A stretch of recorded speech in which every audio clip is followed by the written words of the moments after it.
देखो एक क्वेश्चन ये थोड़ा सा अलग है, फोर्थ वाला क्वेश्चन। इसमें जो हमारा लास्ट वाला कांस्टेंट नंबर आ रहा है वो क्या आ रहा है, अपॉन में आ रहा है। ठीक है, जब भी हमारी कोई संख्या अपॉन में आएगी तो हम क्या करते हैं, या तो क्रॉस मल्टीप्लाई करते हैं या तो एलसीएम ले लेते हैं।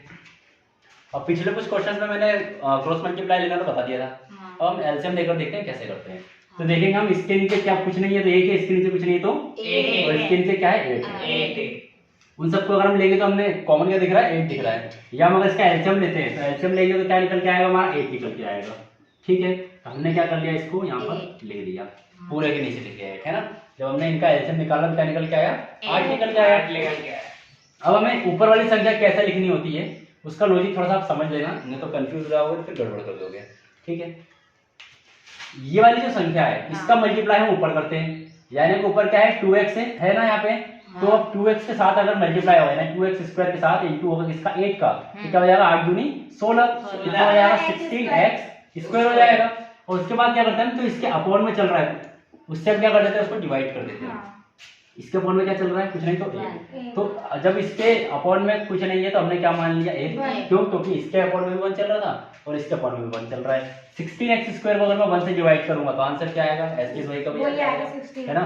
तो यहाँ पर क्या हो जाएगा, 16x स्क्वायर। इतना समझ में आया। दूसरे पे आते हैं अपन, साइन क्या है, माइनस का लगा दिया हमने, और संख्या क्या चल रही है हमारी, x चल रही है। x का इंटू में किससे करूंगा, 1 से करूंगा। 1 से करने के बाद क्या हो जाएगा, ये 1x हो जाएगा। अपॉन में कुछ नहीं चल रहा था, मैं 1 मान लिया, यहाँ पे 1 मान लिया। 8x का डिवाइड अगर मैं 1 से करूंगा तो क्या आंसर आएगा, 8x वही का वही हो जाएगा। ठीक है, फिर प्लस का साइन था, लगा दिया। अब यहाँ पे क्या चल रहा है, 1 चल रहा है।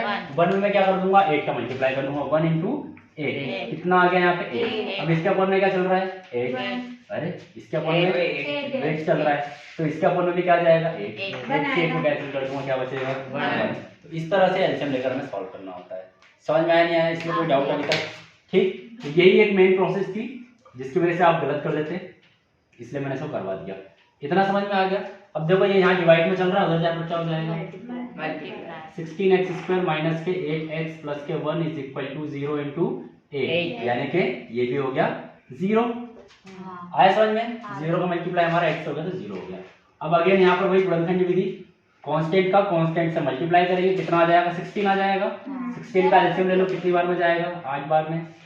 2 से चला जाएगा कितनी बार में, 4 बार में। फिर 2 से 2 बार में, और फिर 2 से 1 बार में। हमें यहाँ पे क्या चाहिए, माइनस का 8 चाहिए। तो क्या कर लोगे कि माइनस का 8 आ जाएगा, 2 एकम 2, 2 दूनी 4, 4 एकम 4, 4 दूनी 8, है ना। और हमें क्या चाहिए, माइनस का 8 चाहिए। एक काम करते हैं अपन, 2 दूनी 4 यहाँ से ले लेते हैं और 2 दूनी 4 यहाँ से ले लेते हैं। तो 4 और 4 को अगर मैं जोड़ दूंगा तो कितना हो जाएगा, 8 हो जाएगा। मगर मुझे यहाँ पे क्या चाहिए, 8 नहीं चाहिए, माइनस का 8 चाहिए। तो मैं दोनों में माइनस माइनस लगा दूंगा तो आंसर टाइम आ जाएगा हमारा। तो ये समझ में आ गया इतना। तो हम क्या करेंगे, यहाँ पे 16x स्क्वायर माइनस 4x और फिर माइनस के 4x, क्या बचा है, प्लस के 1 इज इक्वल टू 0। यहाँ तक कोई डाउट अभी तक, ये क्लियर हो गया पूरा। ये -4x is equal to -8x हो गया ना। अच्छा, हाँ अभी अपन ने एलसीएम लेके सॉल्व किया ना उसको, इतना हो गया क्लियर।